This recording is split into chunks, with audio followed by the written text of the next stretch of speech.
I am, fleshing out my writing skills, totally not creating a false sense of achievement after days of Netflix and Tumblring.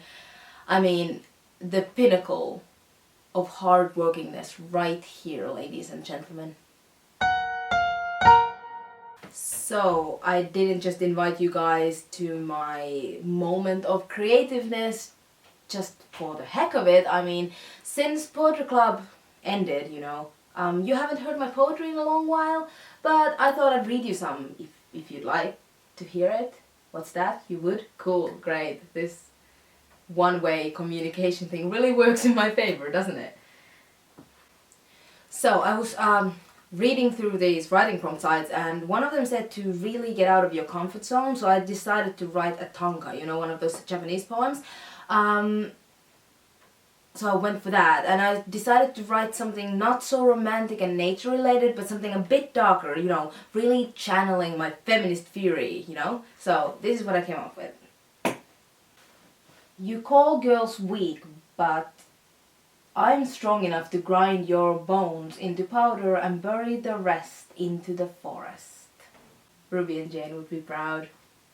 I think writing haikus and tankas is really interesting because first you have the idea for a story and then you have to work around the syllable limitations to bring it out of you, and I'm really good with long sentences, so it's really a challenge and I enjoy that. Anyway, I'll just print this real quick and edit this bit out later.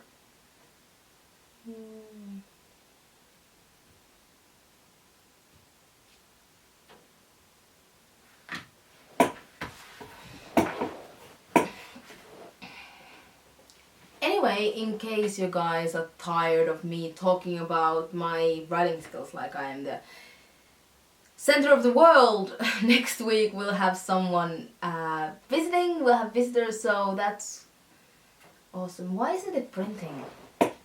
Why is it not? Oh shit! So in case that wasn't clear, I just sent a death threat to Mr. H. As in, I printed a poem that, taken out of context, can seem pretty hostile into his printer a week after we'd had an argument.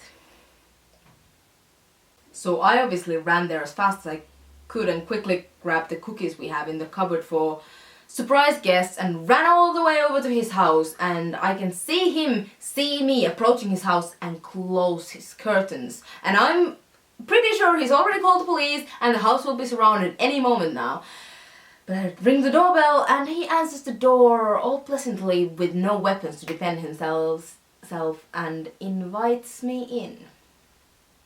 So what happened was Mr. H was apparently actually quite embarrassed for his behavior last week, and even though the cookies were store-bought and everything, he didn't seem fussed, and he just genuinely seemed glad to have company for tea. I don't think he gets many visitors.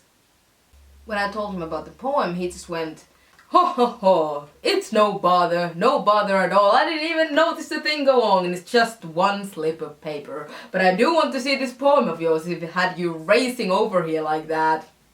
So before I could stop him, he went to the other room to get the piece of paper, and he read the poem and he chuckled and asked why it was so short, and we sort of talked for more than an hour, and I fed a walnut to his talking bird and it whistled at me pretty inappropriately, but he kind of, Mr. H, awkwardly explained to me that it apparently belonged to his construction worker brother, so eccentric bird.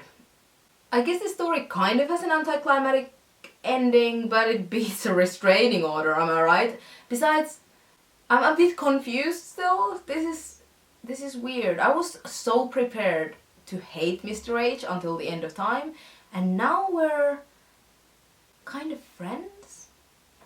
I guess the lesson we could take out of this is that older people are often just as petrified of you as you are of them, or something. I don't know. I don't know, but I'm glad I'm not in jail.